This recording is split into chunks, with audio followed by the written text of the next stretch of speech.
A journey through one of the most underserved areas of Dallas comes full circle tonight.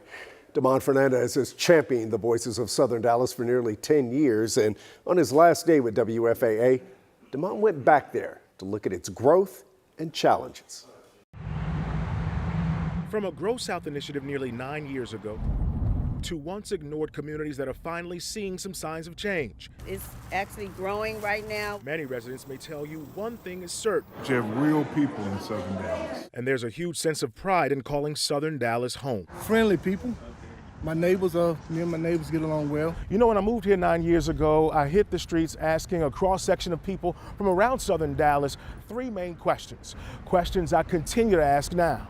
Why are you proud to live in this area? We have a diversity of different people that live in our community, and I really like that. What are some of the main positives in your community that aren't getting covered? You know, we're having a lot of changes in Mill City, building new houses, so we need some houses where people can afford to still stay there. What are some of the main challenges you'd like to see addressed in Southern Dallas? We got to quit talking about the divide between North and South. Yes, there still is a divide. You know, the reality about Northern and Southern Dallas has remained a talker for decades, but we've seen over time neighbors and city leaders putting in the work. From Dallas to DeSoto. Really constantly growing. And to a variety of neighborhoods in between, it's the people's determination that's led to some significant changes. I feel like the strength in community when we stay in a part of our community. New parks are popping up across Southern Dallas. More businesses are moving into some areas, and several communities have survived school district scandals. We're still having a lot of challenges with the school. The Sock Golden Bears are state champions. While concentrating on quality of life concerns, we've also witnessed and celebrated a few state championships where students proved they're beating the odds with limited resources. And speaking of resources, It's pretty much like a food desert. It's a food desert over there. a few grocery stores are finally planning to move into parts of Southern Dallas. Some neighbors say it's long overdue, but it's the neighbors, engaged residents, who will continue to push for equity and positive changes across Southern Dallas. You know, our colleague Joman Puneker said, man, you redefined what it meant to own your beat, because what a lot of you don't know is even when he wasn't working, Damon was at meetings and community events and like that on his own time, just getting a feel for what people were thinking. Yeah, you know, Chris, that was important to me because I think in order to cover a community well, you have to get to know the people, the places, and the things that they're talking about. Fortunately, I live in Southern Dallas, so people saw me out and about. I live, work, and play in the community that I cover, so it wasn't uncommon nor an inconvenience for me to show up on my off time and just see what's happening in and around the community. And I thank Southern Dallas and North Texas so much for embracing me the way you did over the past 9 years.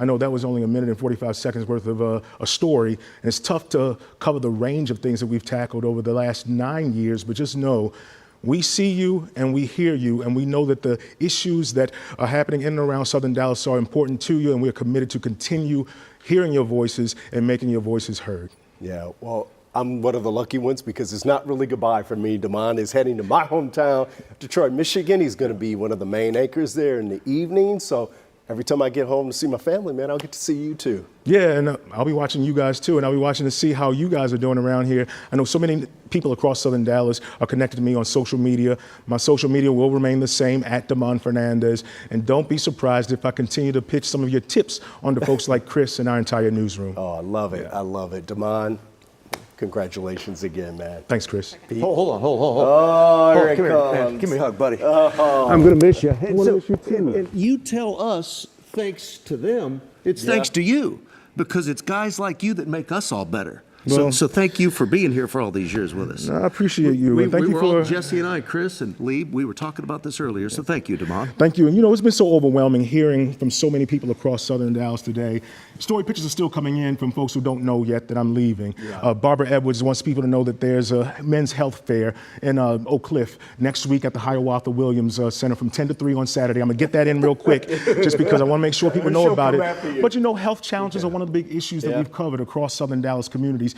I saw Abounding Prosperity members out and about in the community today with their mobile health van, treating people, giving them access to vaccine and other services. So just know, we know the work that's happening out there, and folks like Chris and Pete, Jesse, everybody here are committed to continuing to make that coverage happen. Thank you guys so much. He's a good human.